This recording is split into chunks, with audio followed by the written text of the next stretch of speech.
Dans cette vidéo, je vais vous parler de la créativité. Je vais vous donner un exemple de ma créativité musicale. Et je crois que toute créativité peut nourrir le fait de faire vivre le langage. Je suis Emmanuel, votre coach du blog Votre Voix au service de votre vie. Et ici, petite passerelle entre le monde de la musique, qui est le mien, c'est l'un de mes métiers, et celui du langage. Récemment, c'est l'une d'entre vous qui m'a posé cette question et c'est pour ça que je vous fais cette vidéo. En musique, c'est dans cet univers que j'ai pris le goût de jouer avec les accords, laisser les mélodies s'élaborer avec le sens de l'écoute, mais celui aussi d'accepter que quand on improvise, quand on crée la musique, l'erreur a sa place. L'erreur peut même devenir une belle idée parce que quand on a une note qui vient à l'improviste, ça peut devenir une belle idée qui suit un peu dans l'esprit, vous savez, de la bêtise de Cambrai. C'est à la base une erreur qui est devenue ce délicieux bonbon. Accepter l'erreur, accepter de se mettre sur l'établi et laisser filer la créativité. La créativité, elle peut être écrite pour le langage, mais je vous invite surtout à écrire le moins possible de temps en temps, juste quelques idées, comme moi je peux avoir 2-3 accords sous les yeux, une gamme, et me dire c'est avec celle-là que je vais inventer le texte, mais un texte oral uniquement, un peu comme dans les temps anciens où les conteurs ont fait vivre les histoires, et c'est que plus tard, avec le temps de l'écriture, que l'idée a été donnée de poser sur papier les histoires, pour que l'histoire soit malléable, pour que dans votre élaboration du langage vienne la fluidité des mots. La fluidité des mots avec l'énergie du mouvement. C'est pour ça que je m'amuse à faire une sorte de slam avec cette capsule vidéo. Pour que toujours en vous, il y ait le rythme, l'élan, l'animation en fait. Parce que les idées, je crois qu'elles viennent quand on est déjà lancé. J'ai je vais oser le nommer coach et mentor, un jeune homme qui s'appelle Antoine BM, qui donne cette magnifique astuce de se lancer. Et ensuite, par exemple, vous faites une vidéo YouTube et vous voyez à quel moment, ça y est, vous êtes senti que vous étiez parti. Alors, c'est dans ces moments-là, trouver en soi l'énergie, la reconnaître, la noter et de se dire, tiens, c'est souvent au bout d'une minute que je deviens vraiment performant. Et ensuite, ça y est, vous êtes parti. Imaginez que quand vous commencez un discours, un speech, en réalité c'est le début, mais à l'intérieur, vous faites comme si c'était déjà la 2e, 3e minute de votre histoire. Pour pas être en mode je mouline au début. Et bam,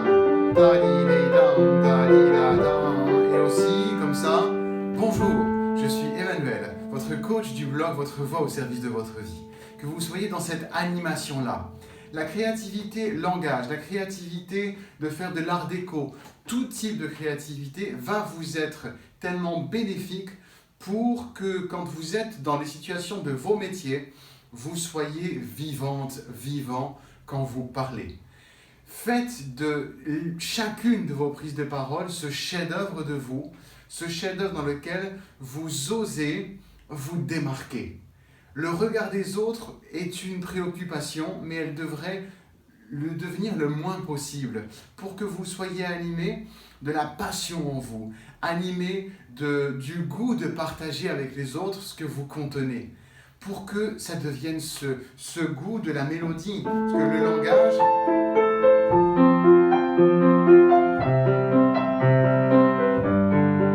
c'est en fait une mélodie des mots, une mélodie des idées, une mélodie d'emporter les gens dans un monde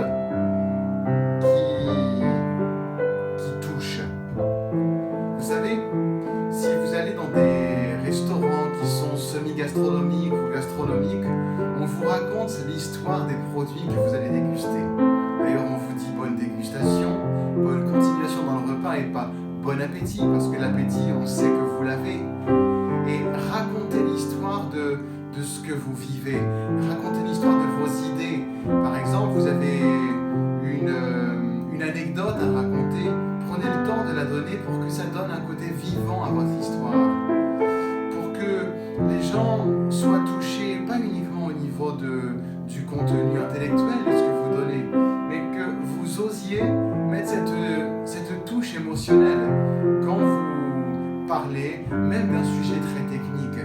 Parce qu'à ce moment-là, vous touchez les deux hémisphères de nos cerveaux. L'hémisphère gauche, évidemment, celui de la logique, de l'articulation, du côté rationnel, mais l'hémisphère droit, qui est celui du côté intuitif, le côté créatif. Et quand vous donnez cet équilibre à vos propos, vous allez marquer. Même si de temps en temps, vous avez un mot qui est dit mal à propos, un mot qui dissonne, peu importe, parce que vous avez emmené les gens dans une sorte d'enveloppe qui est celle de votre histoire. Et ça, c'est très très important. Ces ingrédients, cerveau gauche, cerveau droit, c'est pour filer l'image de la gastronomie.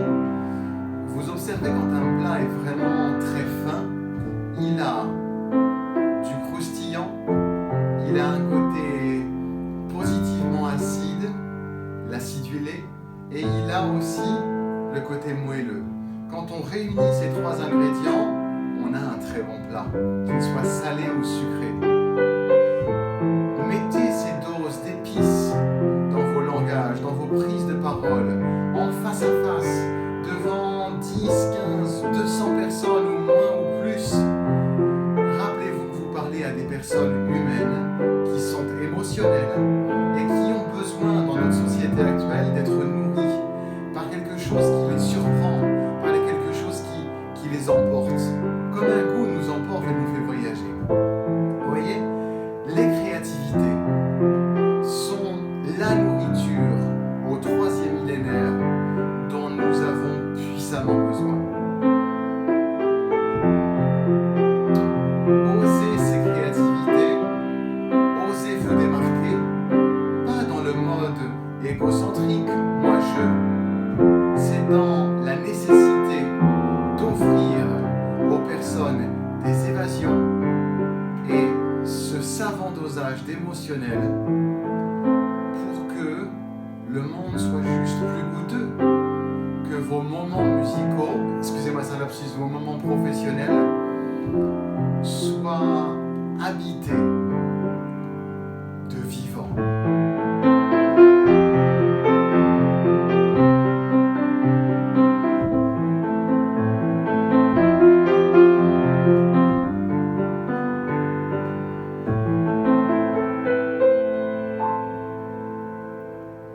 Pour aller plus loin dans ce goût de la prise de parole, dans ce goût du langage élaboré, articulé, avec aussi une solide confiance en vous, physiologique, parce que vous voulez évidemment que votre voix sonne, parle, qu'elle soit économisée. Eh bien, pour aller plus loin, comme je vous disais, je vous invite à lire le guide que j'ai écrit pour vous qui s'intitule « Les 5 secrets pour dépasser et vraiment outrepasser la peur de prendre la parole ». Et ce guide vous attend juste en dessous de cette vidéo. Je vous dis à très vite, partagez cette vidéo, faites-la circuler parce que je sais qu'il y a beaucoup de personnes qui ont besoin de faire la paix avec la créativité, enfin le lien entre créativité et vie professionnelle. Ciao ciao, je vous dis à bientôt, portez-vous bien. Et deuxième petite suggestion, abonnez-vous aussi à mes mails quotidiens dans lesquels je vous donne avec cet élan créatif, cette passion, tous les jours, 6 jours sur 7, le dimanche, je vous laisse vous reposer, des conseils professionnels, créatifs et astucieux pour faire de votre voix cet outil majeur au service de votre réussite. Portez-vous bien, à bientôt.